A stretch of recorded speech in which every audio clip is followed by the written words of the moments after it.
Good afternoon, everyone. My name is Danny Purchase, and I have the pleasure of being the board president this year. And on behalf of the board of directors, I want to first say thank you to all of you for attending our EmpowerAbilities annual meeting. We host these meetings to provide the community information on the organization's activities and achievements, but it also serves as an opportunity to celebrate our mission and share some of our challenges. I have had the pleasure to be on the board since 2017, and the organization has weathered many changes. I want to commend the staff and their dedication to service and their ability to adapt and innovate so that people with disabilities continue to receive the support they need to maintain independence. So can I have the staff either wave or stand up, because I think we need to recognize the staff. So give them a round of applause.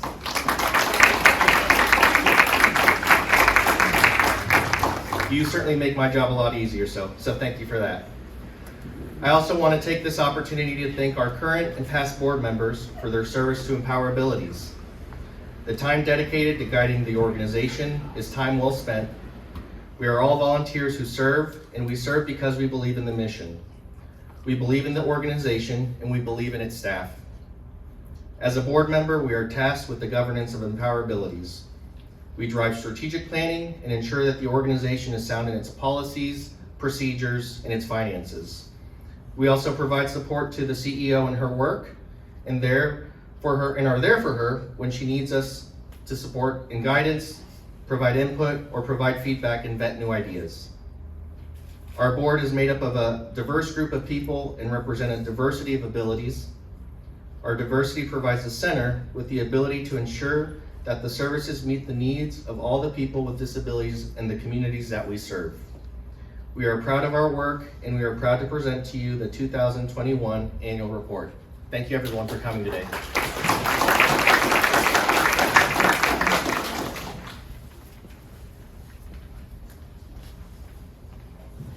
Hello everyone, I'm Shannon Porter. I'm the CEO at EmpowerAbilities. Thank you for coming out today. It's great to see people in real. I wish I had my glasses on so you weren't so fuzzy, but it is really wonderful to have real people together again, and I haven't done this in a while, so apologies if my nerves show through, but bear with me as I present our annual report. So please take a moment to admire this handsome young man who is a part of our Adapt Nation photography project, Derek Duncan. Derek is in real in the back of the room. He's a graduate student at MSU pursuing his master's in social work and is also working with EmpowerAbilities to develop a new branch of employment services that I will tell you more about a little later.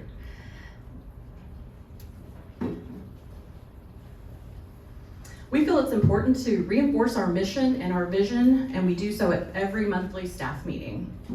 EmpowerAbilities is one of 22 centers for independent living in Missouri, and we support 8 counties in Southwest Missouri: Polk, Dallas, Lawrence, Greene, Webster, Christian, Stone, and Taney. The next piece of information comes from the federal report that we complete annually called 704 Report. 670 people with disabilities received case management services in the last reporting year. This number does not represent all of the people who received services, only the individuals who worked directly with one of our case managers towards a goal to increase independence. Of those individuals, 89% achieved a goal that they had set for themselves. 7% have goals that they're still working on, and 4% have discontinued work on their goal. We think it's important to note that 69% of our full-time staff are people with disabilities. Not only is this a requirement for all centers for independent living to have people with disabilities make up over half of our staff and our workforce, but it also means that the people who receive services by people who understand disability because they live it. This makes us very unique. The middle graphic represents the primary disability of the individual reported, but we know that many disabilities have coexisting conditions, and other factors can contribute to secondary disabilities as well. As you can see, the majority of our people served are adults. One reality about services and programs for people with disabilities is that there are a variety of services for children with disabilities. However, many of those end at the age of 18, when the person becomes an adult. Their needs don't go away at 18, but the services dry up, leaving them to navigate the world without much assistance. Empowerabilities serves all disabilities of all ages, again making us a unique organization. The lower graphic represents the challenges that we face. The large majority of our funding comes from our Consumer-Directed Services program, which has not kept pace with the rising minimum wage. This has created a funding challenge for Empowerabilities, but it also means that people who need these services go without because they are not able to hire and retain a caregiver, and putting them at risk for unsafe conditions at their home and potentially risk for nursing home admission. This represents the number of services our staff provided in the reporting year. As I mentioned, we provide services to more than just the 670 individuals receiving case management. These services represent the scope of what we do, from helping people navigate systems and access benefits, to building ramps or helping people find the right assistive devices, and supporting people in their attendant care to prevent nursing home admissions. In addition, we helped 18 people relocate from a nursing home back into the community. We have 3 main goals in our strategic plan. One is to be an agent of change. We're working to create social change and a more inclusive culture and increase inclusion of people with disabilities within the community. Through participation in all sectors of life, including recreation, employment, and government. People with disabilities should be represented in all areas because we are the largest minority group in the United States. Ensuring the organizational health of Empowerabilities, there's a saying that you can't take care of others if you don't take care of yourself. From an organizational perspective, that means constantly assessing and improving our physical health, our professional development, and our organizational culture. We have many achievements in the last year. These just listed represent a few of them. Other things not listed include Team Access's work with the City of Springfield to improve pedestrian safety and awareness, of which many of our board members are on our Team Access group. We educate hundreds of OT and PT students every year so that they learn about centers, assistive technology, and universal design, and take that information with them into their own practice across the nation. Our community outreach, Shelby Butler, participates in groups addressing a variety of issues such as homelessness, domestic violence, and inclusion because people with disabilities are overly represented in these areas. Shelby also works on our legislative and voting access initiatives to ensure that people with disabilities are not overlooked during these important parts of our civic activities. We are so proud of our partnership with MSU and OTC. Last year, 3 students completed service learning hours so that we could gather this information. I also thank the individuals who shared their stories, and one of them is with us today. Jennifer, raise your hand, please.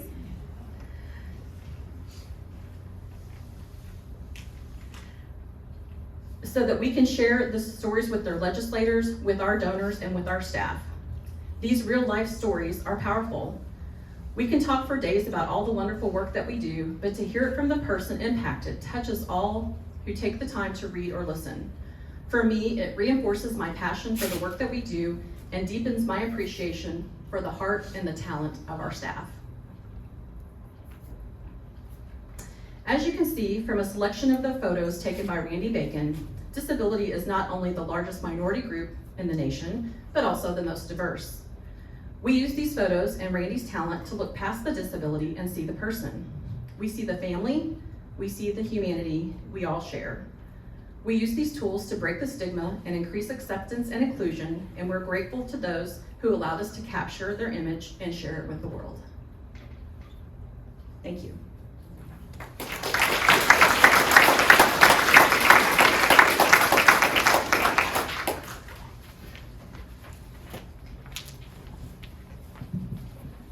And now we're going to serve lunch. And just so that we don't all end up in the same spot with a big long line, like I said, there's a dessert tray over there.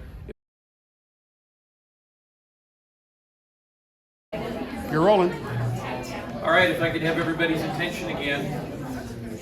We're going to move to the part of the agenda that's our recognition phase. And before we actually start recognizing all of the people that work for us in the community and employees and everything else, I just want to express a little bit of thanks to Lisa and Pat and Jennifer and Kathy and Stacy, who helped me this morning from 9:30 until now make this all happen for us. Just a little recognition of them, if we could give them a quick round of applause.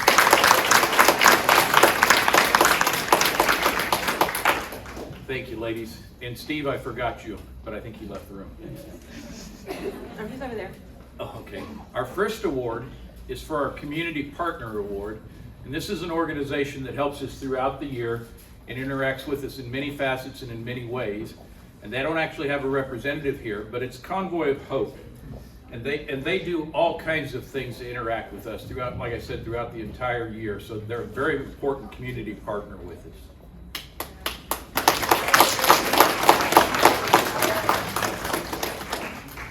And one of our core values is that we advocate for people. So our next two are also not here, but they are very, very important to us, and that's our legislators.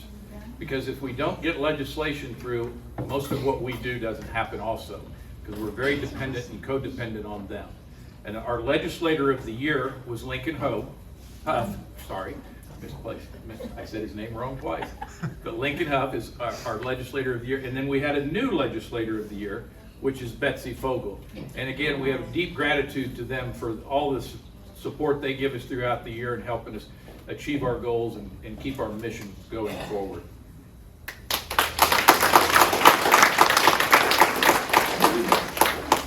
Our next award is for a couple that's been with the organization for years and years and years. They're very special to us.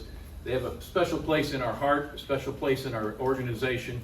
Been supportive as volunteers, been supportive of just people in support, been board members, extended their board because we needed the help of their board staying. And we just wanted to recognize all of that commitment to Empower Abilities. And that's Jan and Les White.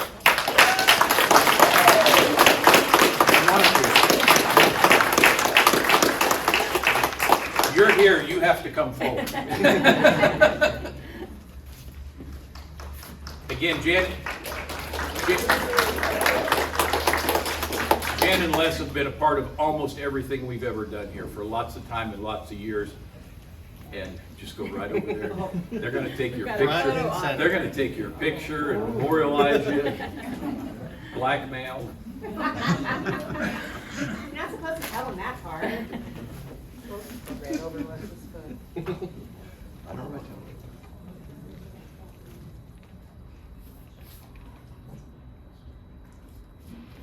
Thank you. Thank you. Thank you very much, Les and Jan. Appreciate all the support.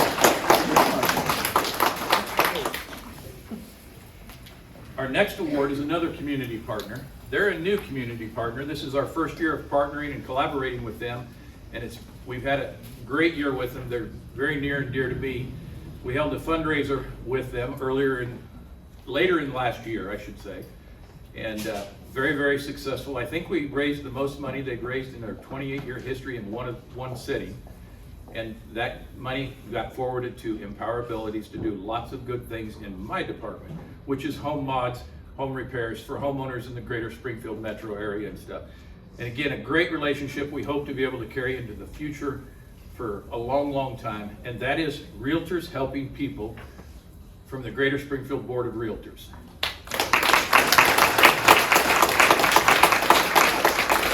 And Kirk, I'm going to ask you and Bud to both come up and take this award and get your picture taken.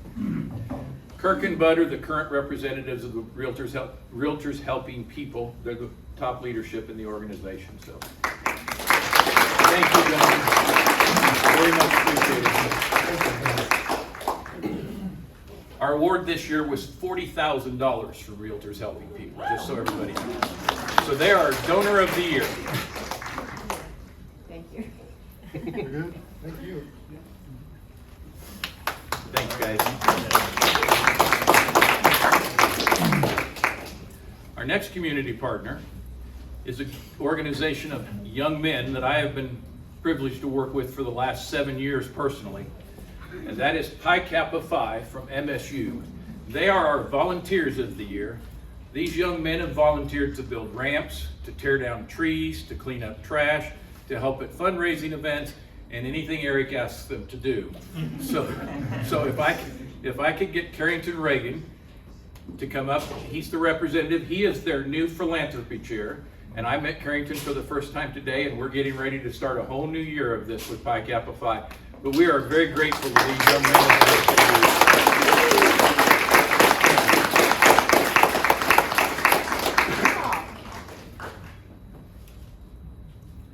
This way, because you're tall.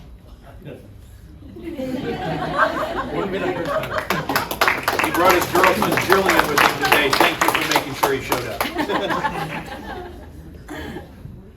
Our next section is a group of people, again, that have helped us through the pandemic, through all of the stuff that the organization has gone through in the last year, and through thick and thin, stayed with our consumers and helped us in many ways.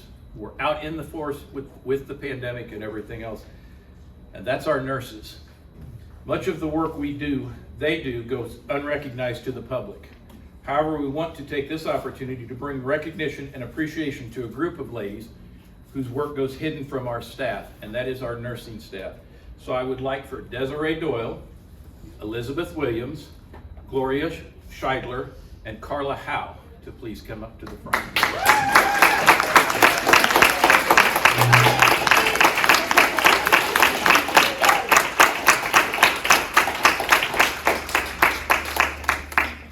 These ladies have shown dedication and commitment to the people they serve and have not wavered in this despite a pandemic of which we were not prepared and hopefully will never see again. Our nursing team continued to go into homes and assist those needing services throughout the worst of COVID. They are unsung heroes, and we want to show them our respect and appreciation with these awards of recognition. Our in-home director, Nurse Carla Howe, our RN is Gloria Scheidler, and our wonderful LPNs, Desiree and Elizabeth. Thank you very much, ladies.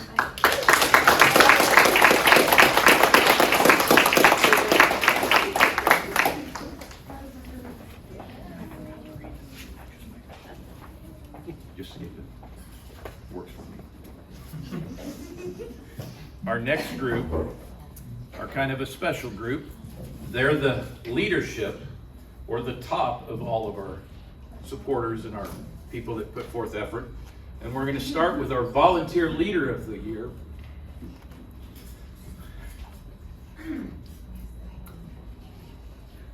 Excuse me, that would choke me up a little bit. And it shouldn't, because I'm really good at this, but he's my son.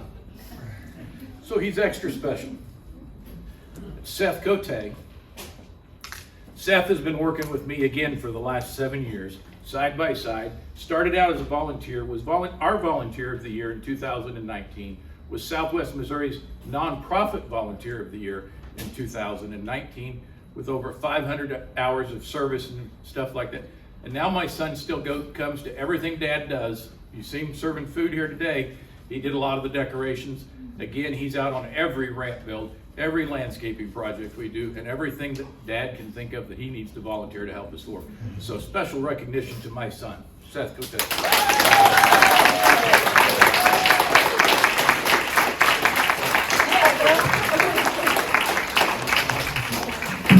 Check me out too, Eric. Kiddo. Tough enough, man.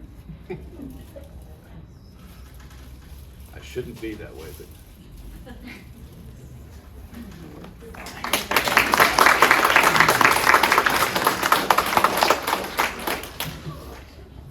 Our next one is, again, somebody that over my tenure with the organization, I've had personal relations in many ways because we're a pair of Mr. Fix-Its. And that would be me and Kip Lewis. And Kip is also, through the entire pandemic, was the only employee that came to work in this facility every day. He was here Monday through Friday, 8 to 5, made sure that whatever needed to be done, whatever might have gone wrong in the buildings, might have gone wrong with a piece of equipment, might have just gone wrong, he was around to help and take care of it for us. He's well liked by all of the staff, well liked by all of our consumers, does all kinds of odds and end tasks in every capacity, and is always willing to help me out when I need help. And so Kip Lewis is our Employee of the Year.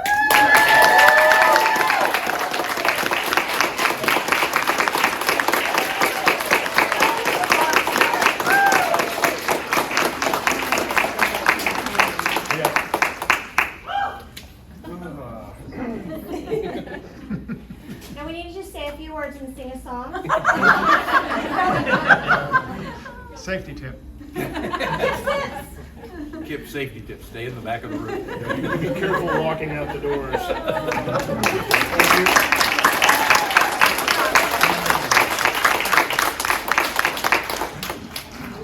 And that leaves us with one last award. And this award goes to a special woman who's been a part of the organization again for many, many, many years, held many hats, done many things, helped many consumers, helped many staff, and it's just been an all-around good partner and friend to everybody in the organization. And that will be our Leader of the Year, which is Natalie Hopkins.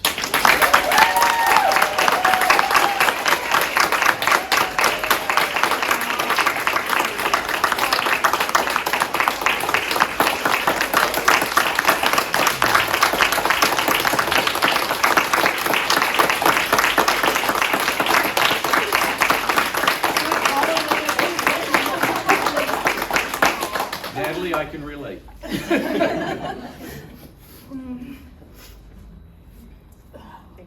Make sure you get the tears glistening. Add some sparkles, okay?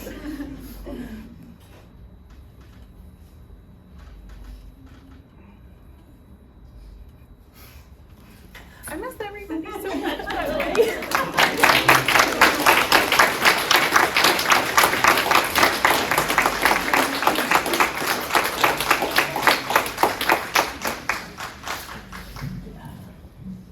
And there is no award for this last one other than a good round of applause from the crowd. But we want to extend a great deal of thank you to the group that is here. Because again, without the support of the board members, without the support of the consumers, without the support of other agencies, without the support of our management team, and without the support of each other, we couldn't continue to do the things that we do. And that's what we were here to celebrate today, was our successes, our recognitions, what our plan is for the future, how we succeeded in the past, and we want to move forward. And with all of that, we thank all of you. You are our award winners as well. Thank you.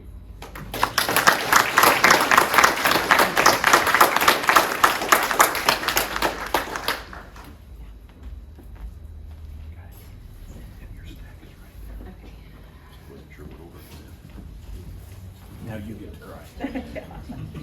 Find that a little better. And thank you to Eric for putting on this event at very short notice and pulling it together.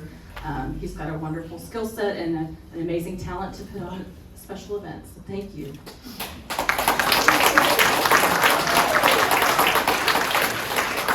I just want to take a moment to share what we're working on and what we're excited about for this current year. As we face challenges in our funding, we looked around for solutions. We are all aware of the hiring crisis that employers are dealing with. Unfortunately, the lack of employees in the home and community-based services programs has created a crisis of care. As we adapt, based on the realities that we face, collectively we made the decision to bring back our in-home services program, but we've incorporated new features that align with our mission of empowering people with disabilities. We're excited to offer a new model of in-home services, which we call Empowered at Home. The Empowered at Home program allows for greater involvement of the individual receiving services. However, we aren't assuming that a higher rate of pay will answer all of the issues so we're looking for caregivers in other segments of our community. We're looking for the hidden worker. People with disabilities are significantly underrepresented in the workforce. While that may have been a smart financial choice a few years back, the current starting wages are exceeding the minimum wage, and it's time for people with disabilities to reconsider employment. Our staff can provide benefits counseling to examine the impact of earnings on essential benefits and services, and also explore employment incentives. We hope to hire people with disabilities who can and want to work as caregivers in our program. We have staff who can assess accommodations and adaptive aids in order for them to be successful on the job. We know that not everyone can or wants to work in this field, so we want to create more opportunities for employment. We're in the planning stages of a new branch of services called Empowered to Work. With the help of Derek, the community, and business partners, along with a diverse group of people with disabilities, we feel we can create a new model that equips people with everything they need to obtain and retain competitive employment, all the while adding to the diversity of our workforce. So keep your eye on us as we bring this program to life, and if you want to be involved, please reach out. Is Kelly Bilodeau in the room? Okay. Well, I wanted to mention the work that Kelly is doing to bring about 2 new segments of services related to veterans care. We are expecting very soon to be a new veterans directed care vendor, and we're also excited about the changes that have come about with the Vet Assist program. So that will be another set of services that will be new in the 2021 or 2022 service year. In addition, we continue to grow as a leader in the area of nursing home transitions. Freeing someone from a nursing home has to be one of the most powerful services that we provide. This is a huge undertaking, from assessing ability to live independently, locating affordable and accessible housing, putting services together, and making the move to a new home is only the beginning. Going from having no independence to total independence can be very challenging. It requires intensive case management to support someone who has not had to make decisions or provide for themselves in months or even years. Not only have we been a leader in nursing home transitions across the state, but we've been the contractor for all transition services in Southwest Missouri. I'm very happy to announce that this morning, we were also awarded the contract for Southeast Missouri as well.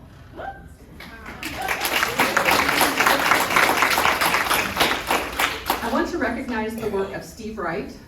Steve, would you stand up, please? Steve is our regional transition manager for Southern Missouri. Steve has played a huge role in getting centers back to the table in discussions with the state and agreeing to work with the newly renamed Show Me Home program, formerly Money Follows the Person. Steve's advocacy has returned not only the southern region to the program, but he's assisted in the northeast region on getting them on board as well. Now, aside from St. Louis County, the entire state's transition services are provided by Centers for Independent Living. Congratulations, Steve, on all your hard work. You're an asset not only to Empower Abilities, but to the state.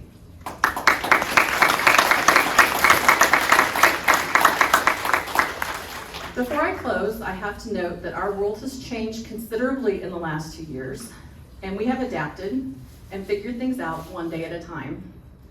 The flexibility and resilience of our staff demonstrated not just to me, but also to our board and the community that we're not only tough, but we're dedicated. So this brings me to one of my favorite quotes by Margaret Mead. Never doubt that a small group of thoughtful, committed citizens can change the world. Indeed, it's the only thing that ever has. Thank you.